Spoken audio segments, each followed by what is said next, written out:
یہ جہالت ختم کرنی پڑے گی، آپ کو تعلیم دینی پڑے گی، اور تعلیم دینے کے لیے آپ کو استاد ڈھونڈنے پڑیں گے۔ آپ کی یونیورسٹی کالجوں میں جو افراد پڑھا رہے ہیں وہ استاد نہیں ہیں، وہ کالج اور اسکول کے نوکر ہیں جو نوکری کرنے آتے ہیں اور تنخواہ لے کے چلے جاتے ہیں۔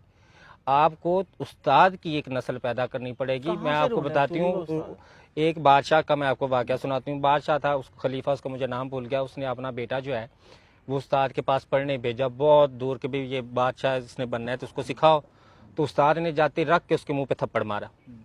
اب وہ بادشاہ کا بیٹا شہزادہ سوچیں، اس کو ایک استاد نے تھپڑ مار دیا، یہاں پہ زرداری کے بیٹے کو تھپڑ ماریں، استاد کی ساری نسل غائب ہو جائے گی، نظر نہیں آئے گی کہ اس پاکستان میں تھی بھی کہ نہیں، ڈیٹا بھی نہیں ملے گا۔ اس بادشاہ کے بیٹے نے جب تھپڑ پڑا تو وہ خاموش ہو گیا، 18 سال اس نے تربیت کی، 18 سال بعد بادشاہ کو پیغام بھجوایا کہ بھی آپ کا بیٹا بادشاہ بننے کے قابل ہو گیا، اس کو لے جائیں۔ بادشاہ وہ بن گیا، جا کے اسے تخت پہ بٹھایا، اس نے سب سے پہلے کہا میرے استاد کو طلب کرو۔ استاد آیا، اس نے کہا مجھے یہ بتائیں جب میں پہلی دفعہ آیا تھا تو تھپڑ کیوں مارا تھا میرے منہ پہ؟ تو استاد مسکرایا، اس نے کہا بیٹا میں یہ بتانا چاہتا تھا کہ مظلوم کے ساتھ کی زیادتی اسے بھولتی نہیں ہے، میں نے 18 سال ہو گئے، تمہیں وہ تھپڑ کی گونج آج بھی یاد ہے، تو تم آج بادشاہ ہو تو کسی کے ساتھ ایسی زیادتی نہ کرنا، ایسا تھپڑ نہ مارنا جو اس کو 20 سال تک یاد رہے۔ وہ استاد ہمیں چاہیے، وہ جو سکھانے والے استاد تھے نا، وہ استاد ہمیں چاہیے، ہمیں نوکر نہیں چاہیے کہ بھی میں نے ایم ایس سی کی ہے، ایم ایس سی کرنے کے بعد مجھے نوکری نہیں مل رہی، میں نے کالج میں ایڈمیشن لے لیا ہے، وہاں پہ پروفیسر کے طور پہ میں پڑھانے جا رہی ہوں، مجھے نہیں پتا بچوں کی تربیت کرنی ہے، مجھے نہیں پتا یہ کیا کرنا ہے، مجھے یہ پتا ہے کہ وہاں بیٹھ کے میں نے خود بھی ٹک ٹاک بنانا ہے، ان بچوں کے بھی ٹک ٹاک بنانا ہے۔ ایلیکس بھٹی پنجاب کالج کے اندر سے ایک نمونہ نکلا ہے، اس کا کیا کردار ہے معاشرے میں، اس کو اتنا کیوں سرایا جا رہا ہے، آپ اور میں کیوں سرا رہے ہیں؟ سائلنٹ گرل کے نام سے کوئی لڑکی ہے پتہ نہیں، اس کو کیوں سراتے ہیں ہم؟ جنت مرزا کو، جنت مرزا کا تو سنا ہوگا نا، کیوں سراتے ہیں جنت مرزا کو؟ کس چیز، کون سی چیز ہے جس کے اوپر ہم اس کو سرا رہے ہیں؟ ہم لوگ جہالت کی انتہا پہ، اور ہمارے پاس استاد نہیں ہے۔ میں بار بار کہوں گی ہمارے پاس استاد نہیں ہے۔ جولی اللہ قرآن میں فرماتا ہے کہ اکثریت جاہلوں کی ہے، اب کیا کریں ہم لوگ؟ نہیں دیکھیں، جو جاہل ہوتا ہے نا وہ علم حاصل کر سکتا ہے، ٹھیک ہے؟ یہ تاثر بنا لینا کہ جاہل ساری زندگی جاہل رہے گا، اس کو علم دینے کی ضرورت نہیں۔ جاہل جو ہے وہ غور و فکر کی جب عادت جاہل کو ڈالیں گے نا، کیسے ڈالیں سوسائٹی کو عادت؟ استاد ڈالے گا نا۔ اب دیکھیں غور و فکر کی بات کو میں آپ کو چھوٹی سی مثال استاد بننے کی، میں نے تھوڑی دیر پہلے، چند دیر پہلے میں ایک آدمی سے بحث کر رہی تھی، تو میں نے کہا طوائف اچھی عورت ہے کہ بری؟ اس نے کہا بری عورت ہے۔ میں نے کہا کیوں، کیا برائی ہے؟ اس کو کس زمرے میں تم نے بری عورت کہا ہے؟ اس نے کہا یہ تو نہیں پتا مجھے، لیکن بری عورت ہے، سب کہتے ہیں بری عورت ہے، جب منع جو کر دیا تو بری عورت ہے۔ اب اس کو غور و فکر کی میں نے اگر عادت ڈالنی تھی، اگر اس کے اندر میں نے غور و فکر ڈالنا تھا، تو میں نے اس کو کیا جواب دینا تھا بتائیں؟ میں نے اس کو یہ جواب دینا تھا کہ تم ٹھیک کہہ رہے ہو، وہ اچھی ہے یا بری ہے اس بات کو چھوڑو، بس جب کہہ تو جی ہے بری ہے تو بری ہے۔ یہ استاد پڑھاتے ہیں۔ حالانکہ جواب میں نے اس کو یہ دیا، میں نے کہا وہ طوائف بری عورت اس لیے ہے کیونکہ وہ بار بار اپنی سیلف اسٹیم اور اپنی ڈگنیٹی کا سودا کرتی ہے۔ وہ ہر 5 منٹ بعد ایک آدمی سے پیسے لے کے کہتی کہ میری جسم پہ تمہارا حق ہے، جو مرضی کرو۔ تو جب آپ اشرف المخلوقات انسان ہو کہ اپنی پراپرٹی اور آئیڈینٹی کسی کو چند پیسوں کے لیے دے دیں کہ اس کے ساتھ جو مرضی کرو، تو آپ اس کام کو اچھا کیسے کہہ سکتے ہیں؟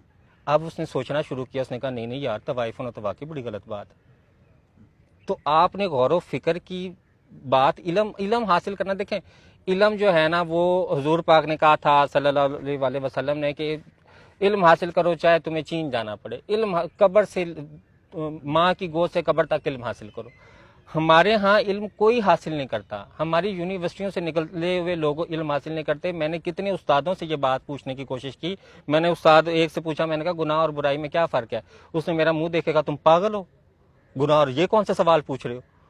ایک انسان سے میں نے جا کے یہ بات کی، میں نے کہا یار یہ جو نعتیں آج کل پڑھتے ہیں توبہ استغفر اللہ، ان نعتوں کی مجھے کوئی سمجھ نہیں آتی۔ اس نے کہا تم دین سے نکالے ہوئے ہو، توبہ توبہ توبہ توبہ، تم دین کی بے حرمتی کر رہے ہو۔ تو ایسے جاہل لوگوں کو معاشرے میں نکالنا ضروری ہے، ایسے معاشرے میں جاہل لوگوں کو روکنا ضروری ہے۔ ہمارے ہاں ایک سب سے بڑا کانسیپٹ جو ہے نا جہالت کا، وہ پتہ کیا ہے؟ جولی سارے تو برے نہیں ہیں۔ معاشرے میں ایک برائی جب رائج ہوتی ہے، اور اگر میں سوال کروں تو مجھے پتہ کیا کہیں گے؟ دیکھو تم سب کو تو نہیں برا کہہ سکتی، سارے تو نہیں برے، کچھ اچھے بھی ہیں۔ میں نے ایک دن ایک آدمی سے پوچھا، میں نے کہا اس سوسائٹی میں سارے برے نہیں میں مان رہی ہوں، لیکن مجھے یہ تو بتاؤ کتنے برے ہیں تمہیں پتہ ہے؟ تعداد پتہ ہے بروں کی؟ ہو سکتا ہے کہ معاشرے میں 10 میں سے 7 برے ہیں اور 3 اچھے ہوں، اور اگر 7 برے ہیں تو اس کا مطلب معاشرے میں برائی پھیلی ہوئی ہے۔ نہیں جولی تم تو جسٹیفائی کر رہی ہو، تم تو جنرلائز کر رہی ہو، نہیں تم تو دیکھو سب پہ الزام لگا رہی ہو۔ میں نے کہا سب پہ نہیں لگا رہی، معاشرے میں ایک برائی ہے اور ہم سب اکنالج کر رہے ہیں کہ بھی معاشرے میں کچھ برے لوگ ہیں جو برائی کر رہے ہیں، لیکن ہم انہیں روکنا نہیں چاہتے۔ تم اور میں بیٹھ کے کہتے ہیں دفعہ کرو، ہمیں کیا ضرورت ہے، ہونے دو۔ تو جب ہم ہونے دیں گے تو ایسا ہی ہوگا. ہمارے ہاں ریپسٹ کتنے زیادہ ہیں, ہمارے ہاں ہر بندے کے ذہن میں سیکس گھسا ہوا ہے. ہر بندہ جو ہے آ جا کے یا کسی بچے کو پڑ جاتا ہے یا کسی عورت کو پڑ جاتا ہے یا کسی جانور کو پڑ جاتا ہے. اتنا بھوک سیکس کی کہاں سے آئی ہے ہماری نوجوان نسل کو چھوڑ کے بوڑھوں کی نسل میں بھی دیکھ لیں, آگے مردوں کی جو 30-35 سال کی عمر اس میں بھی دیکھ لیں, اتنی سیکس اور ہوس کی بھوک ہمارے اندر کہاں سے آئی ہے. ہمارے ہاں خالی دماغ شیطان کا گھر ہے, ہمارے خالی دماغ ہیں اور ان خالی دماغوں کے اندر شیطان نے بھوسا بھر دیا ہے. ہمارے ماں باپ تربیت ہی نہیں کرتے بچوں کی. ہمارے ماں باپ کو ایک چیز چاہیے, وہ ہے کہ یہ اچھا مستقبل, جو اچھا مستقبل ہے ان کی نظر میں اچھا مستقبل زیادہ پیسہ کمانا ہے. حالانکہ پڑھے لکھے معاشروں میں اچھا مستقبل کسی بچے کا معاشرے میں ایک پازیٹیو رول پلے کرنا ہے کہ بھی میرے بچے کا اچھا مستقبل, میں سوچوں کہ یہ معاشرے میں کیسے پازیٹیو چیز لے کے آئے جو کسی اور نے نہ لائی ہو. تو میں خوش ہوں کہ بھئی میں نے ایک ایسا انسان پیدا کیا جو معاشرے میں بہتری کر گیا. ہمارے کتنے خاندان میں آپ بتا دیں, میں بتا دیتی ہوں, کتنے ماں باپ اس سوچ سے بچہ پیدا کرتے ہیں کہ اس نے معاشرے میں بہتری لانی, اس نے صرف اور صرف اپنی زندگی میں بہتری لانی ہے, گاڑی گھر بنگلہ لے کے بس. تو جب ہمارے پاس پروڈکٹیو سوچ والی نسل ہی پیدا نہیں ہوتی, جب ہمارے ماں باپ, آپ کو پتا ہے نا کہ پہلے وقت میں عورتیں بچہ پیدا کرتی تھی تو کہتی تھی میں تو اپنا بچہ جنگ لی لڑن لی پیدا کیتا ہوا, محمد بن قاسم, میں اپنا بچہ پیدا کیتا ہوا کہ بھائی وہ ملک تے لڑے گا, وہ لڑے گا, وہ حق حاصل کرے گا, فلانا کرے گا. آج کل کی مائیں کیوں نہیں پیدا کرتی؟ پچھلے وقت کی ماں جو ہے وہ اپنے بچے کو سکھا رہی بیٹا جھوٹ نہ بولنا, بیٹا چوری نہ کرنا ہے. چور پکڑ لیتے ہیں, وہ بزرگ کا واقعہ نا کہ چور پکڑ لیتے ہیں تو وہ کہتے ہیں بھی تمہارے پاس پیسے ہیں, تو اس نے کہا جی میں نے جیب کے اندر سیے میں قمیض کے اندر. اس نے کہا تم نے سچ کیوں بتایا؟ اس نے کہا جی میری ماں نے کہا تھا جھوٹ نہ بولنا. آج کتنی مائیں یہ بچوں کو سکھاتی ہیں. آپ, ہمارے پاس کوئی علم نہیں ہے, ہمارے پاس کوئی نالج نہیں ہے, ہمارے پاس کچھ نہیں ہے. ہم ایک بیکار معاشرہ ہیں اور ہم اس کو مانتے نہیں ہیں.